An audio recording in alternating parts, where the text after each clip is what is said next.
परिचय। आज हम भौतिक राशि के मात्रकों और मापन के बारे में अध्ययन करेंगे। क्या आपको पता है तापमान को किस मात्रक में मापा जाता है? हाँ सर, तापमान को सेल्सियस में मापा जाता है। बहुत अच्छे, लेकिन तापमान का मानक मात्रक केल्विन है। लेकिन सर, हमें प्रत्येक राशि के लिए मानक मात्रक की जरूरत क्यों होती है? किसी राशि को अंतरराष्ट्रीय और वैश्विक रूप से मापने के लिए हम एक मानक मात्रक का प्रयोग करते हैं। अब आइए हम मात्रकों और मापन एवं संबंधित शीर्षकों का अध्ययन करें। उद्देश्य।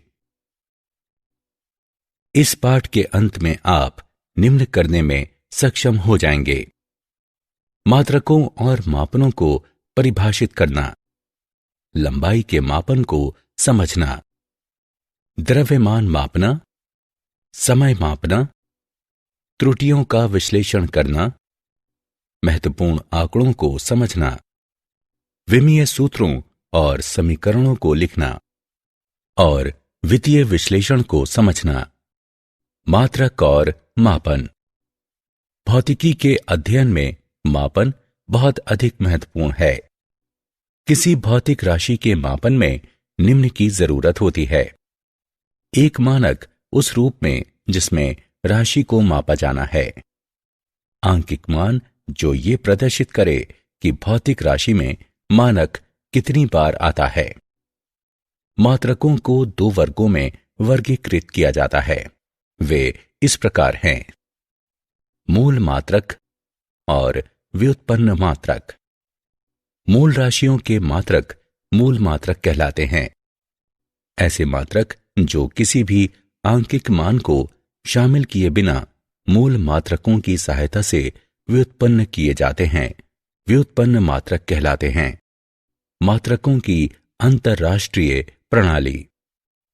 लंबाई, द्रव्यमान और समय के लिए अंतरराष्ट्रीय रूप से 4 प्रणालियां हैं: MKS यानी मीटर किलोग्राम सेकेंड, CGS यानी सेंटीमीटर ग्राम सेकेंड, FPS यानी फुट पाउंड सेकेंड, SI यानी मात्रकों की अंतरराष्ट्रीय प्रणाली। सभी भौतिक राशियों के मात्रक मात्रक की SI प्रणाली में प्राप्त किए जाते हैं। लंबाई का मापन। जैसा कि आप जानते हैं, मीटर पैमाना, वर्नियर कैलिपर्स, स्क्रू गेज आदि लंबाई के मापन हेतु हैं। हम निम्न के लिए कुछ अप्रत्यक्ष विधियों का प्रयोग करते हैं: लंबी दूरियों को मापना और बहुत छोटी दूरियों को मापना। बहुत अधिक दूरी मापने के लिए लंबन विधि का प्रयोग किया जाता है। उदाहरण के लिए, पृथ्वी और चंद्रमा के मध्य की दूरी। आइए इसे एक उदाहरण से समझें। एक लड़की 2 अलग अलग बिंदुओं P और Q से एक दीवार पर छड़ को देख रही है। वो ध्यान देती है कि छड़ की स्थिति दीवार के सापेक्ष बदलती हुई प्रतीत होती है। इसे लंबन कहा जाता है। P और Q के मध्य की दूरी आधार कहलाती है। बहुत छोटी दूरियों को मापने के लिए टनलिंग माइक्रोस्कोपी का प्रयोग किया जाता है, क्योंकि इसकी विभेदन क्षमता बहुत उच्च होती है। उदाहरण के लिए, एक अणु के आकार की गणना। द्रव्यमान का मापन। किसी पिंड के द्रव्यमान को पिंड में मौजूद द्रव्य की मात्रा के रूप में परिभाषित करते हैं। द्रव्यमान से संबंधित 2 महत्वपूर्ण भौतिक राशियां हैं। ये राशियां हैं जड़त्वीय द्रव्यमान और गुरुत्वीय द्रव्यमान।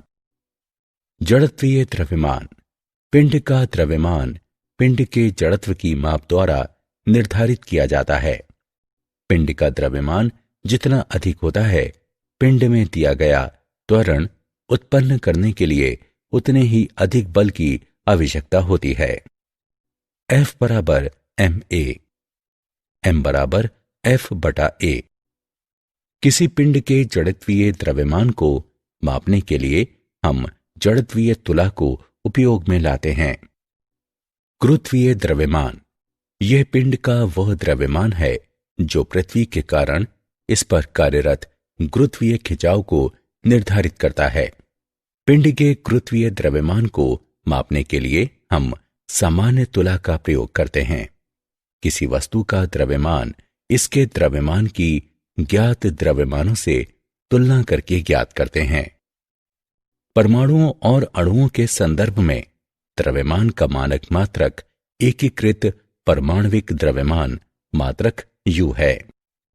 एक एकीकृत परमाणविक द्रव्यमान मात्रक बराबर 1U बराबर कार्बन -12 समस्थानिक के एक परमाणु के द्रव्यमान का 1/12 जिसमें इलेक्ट्रॉनों का द्रव्यमान शामिल है, बराबर 1.66 गुणे 10⁻⁻27 किलोग्राम। समय का मापन, ऐसी घटना जिसकी पुनरावृत्ति होती है समय की माप के रूप में प्रयोग की जा सकती है। मापन पुनरावृत्तियों की गिनती पर आधारित होता है। मात्रकों की सभी प्रणालियों में समय का मात्रक सेकंड है।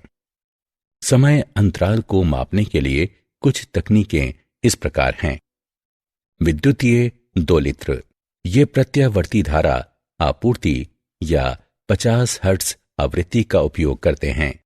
एक समय पैमाना प्राप्त करने के लिए इस प्रत्यावर्ती धारा पर संचालित समकालिक मोटर का प्रयोग किया जाता है।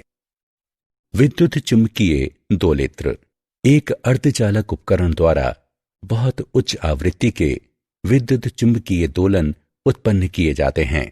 ऐसे दोलनों की लघु समयावधि का उपयोग लघु समय अंतरालों को मापने के लिए किया जा सकता है। क्वार्ट्ज क्रिस्टल घड़ियां, क्वार्ट्ज क्रिस्टल घड़ी प्याजो विद्युत प्रभाव प्रदर्शित करती हैं। उत्पन्न दोलनों का उपयोग समय अंतरालों को मापने के लिए किया जा सकता है। परमाणविक घड़ियां, इन घड़ियों को परमाणुओं के भीतर आवर्ती कंपनों को मापने हेतु उपयोग में लाया जाता है। रेडियो एक्टिव तिथि, समय बीतने के साथ साथ जिन रेडियो एक्टिव परमाणुओं का क्षय हो चुका है उनसे मौजूद परमाणुओं की संख्या के अनुपात को नोट करके लंबे समय अंतरालों को मापने के लिए इस तकनीक का प्रयोग किया जाता है। जीवाश्मों की आयु का अनुमान लगाने के लिए कार्बन का उपयोग किया जाता है। त्रुटि, किसी माप उपकरण द्वारा प्रत्येक मापन के परिणाम में कुछ अनिश्चितता होती है। मापन की त्रुटि को अनिश्चितता के एक प्रकार के रूप में परिभाषित किया जाता है। एक मापन की शुद्धता वो माप होती है जो ये बताती है कि मापा गया मान राशि के वास्तविक मान के कितना निकट है। परिशुद्धता हमें ये बताती है कि राशि को कितनी विभेदन क्षमता या सीमा तक मापा जाता है। त्रुटियों के 3 प्रकार हैं। निरपेक्ष त्रुटि, ये इसके मापे गए मान और वास्तविक मान के मध्य का अंतर है। सापेक्षिक त्रुटि, इसे इसके मापन की निरपेक्ष त्रुटि और इसके वास्तविक मान के अनुपात के रूप में परिभाषित किया जाता है। प्रतिशत त्रुटि, ये 100 के साथ इसकी सापेक्षिक त्रुटि का गुणनफल है। उदाहरण, आइए त्रुटियों का एक उदाहरण लें। एक संधारित्र की धारिता C बराबर 2.0 प्लस या माइनस 0.1 माइक्रोफैरड, जैसे V बराबर 20 प्लस या माइनस 0.2 वोल्ट की वोल्टता तक आवेशित किया जाता है। संधारित्र पर कितना आवेश Q होगा? उपयोग करें Q बराबर CV। आइए हल देखें। Q बराबर CV गणना करने पर हमें प्राप्त होता है Q बराबर 40 गुणे 10⁻⁻6 कूलॉम। C में त्रुटि बराबर 2 में 0.1 भाग बराबर 5%। V में त्रुटि बराबर 20 में 0.2 भाग बराबर 1%। Q में त्रुटि बराबर 5% प्लस 1% बराबर 6%। इसलिए आवेश Q बराबर 40 प्लस या माइनस 2.4 गुणे 10⁻⁻6 कूलॉम। सार्थक अंक। मापन में सार्थक अंक को उस मापन में ज्ञात मात्रकों के रूप में परिभाषित किया जाता है। किसी मापन में सार्थक अंकों की संख्या इसकी शुद्धता के स्तर को प्रदर्शित करती है। इसका अर्थ है मापन में सार्थक अंकों की संख्या जितनी अधिक होती है उस मापन की शुद्धता उतनी ही अधिक होती है। आइए एक उदाहरण लें। 1000 सबसे परिशुद्ध है क्योंकि इसमें 4 सार्थक अंक हैं। सन्निकटन करना यह एक ऐसी प्रक्रिया है जिसके द्वारा सार्थक अंकों की संख्या को जरूरत के अनुसार घटाया जा सकता है। आइए एक उदाहरण लें।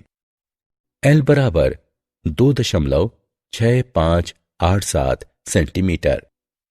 सन्निकटन करने पर L बराबर 2.659 सेंटीमीटर। उदाहरण। आइए सार्थक अंक का एक उदाहरण लें। एक घन की भुजाओं को 6.052 मीटर मापा जाता है। इस घन का आयतन और संपूर्ण पृष्ठ क्षेत्रफल उपयुक्त सार्थक अंकों तक ज्ञात करें। आइए हल देखें। आयतन बराबर लंबाई गुणा चौड़ाई गुणे ऊंचाई। गणना करने पर हम प्राप्त करते हैं V बराबर 221.665 घन मीटर। गुणनफल के मापे गए घटकों में से प्रत्येक में सार्थक अंकों की संख्या 4 है। इस प्रकार आयतन का गणना किया गया मान केवल 4 सार्थक अंकों में होना चाहिए। इस प्रकार V बराबर 221.7 घन मीटर। संपूर्ण पृष्ठ क्षेत्रफल बराबर 6 फलकों का पृष्ठ क्षेत्रफल। गणना करने पर हमें प्राप्त होता है S बराबर 219.76 वर्ग मीटर। प्रत्येक गुणनफल 4 सार्थक अंकों वाले घटक हैं। अंतिम परिणाम भी 4 सार्थक अंकों में होना चाहिए। इस प्रकार S बराबर 219.8 वर्ग मीटर। भौतिक राशि की विमाएं। किसी भौतिक राशि की विमाएं वे घाते हैं जिन्हें उस भौतिक राशि के मात्रक को व्यक्त करने के लिए मूल मात्रकों पर लगाया जाता है। सभी भौतिक राशियों को L, M और T विमाओं के पदों में लिखा जाता है। विमीय सूत्र एवं समीकरणें। किसी भौतिक राशि का विमीय सूत्र एक वर्ग कोष्ठक के अंदर मूल मात्रकों की घातों सहित उनके पदों में एक व्यंजक है। आइए एक उदाहरण लें। वेग का विमीय सूत्र निम्न है। ये एक समीकरण है जिसे एक भौतिक राशि के विमीय सूत्र को इसके प्रतीक के बराबर रखते हुए प्राप्त किया जाता है। आइए एक उदाहरण लें। वेग का विमीय समीकरण V बराबर m⁻0 LT की घात घटा 1 है। विमीय विश्लेषण। भौतिक राशियों के परिमाणों को एक दूसरे में जोड़ा या एक दूसरे से घटाया केवल तभी जा सकता है जब वे समान विमाओं में हों। विमीय विश्लेषण के उपयोग। किसी भौतिक राशि को मात्रक की एक प्रणाली से दूसरी प्रणाली में बदलना। दिए गए भौतिक संबंध के सही होने की जांच करना। दी गई भौतिक राशियों के मध्य संबंध स्थापित करना। क्या आप जानते हैं international bureau of weights and measures एक अंतरराष्ट्रीय मानक संगठन है। ऐसे 3 संगठनों में से एक मात्रकों की अंतरराष्ट्रीय प्रणाली SI की देखरेख हेतु गठित की गई है। संगठन को सामान्यतः इसके फ्रांसीसी नाम BIPM से जाना जाता है।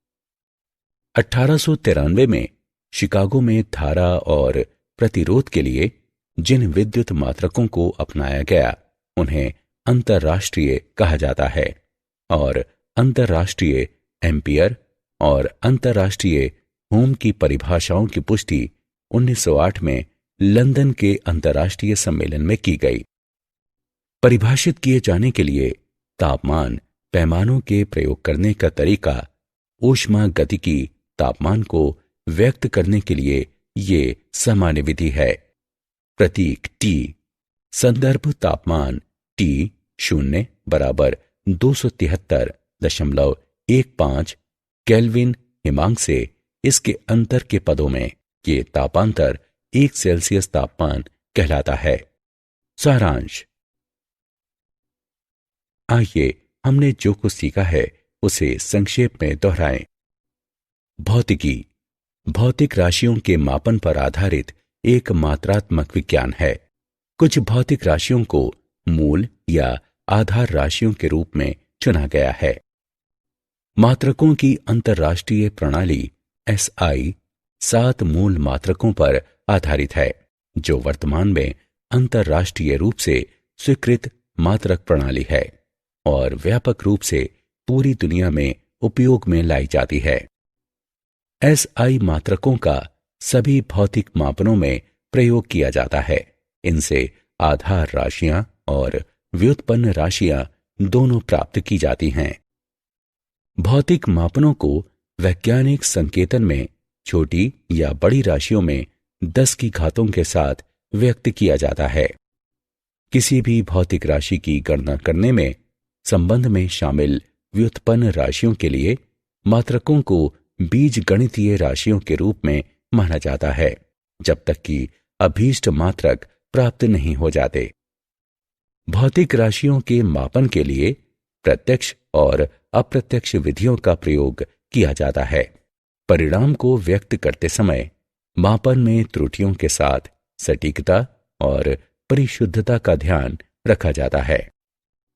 भौतिक राशियों आदि में संबंध स्थापित करके समीकरणों की विमीय एकरूपता की जांच करने के लिए विमीय विश्लेषण का उपयोग किया जा सकता है।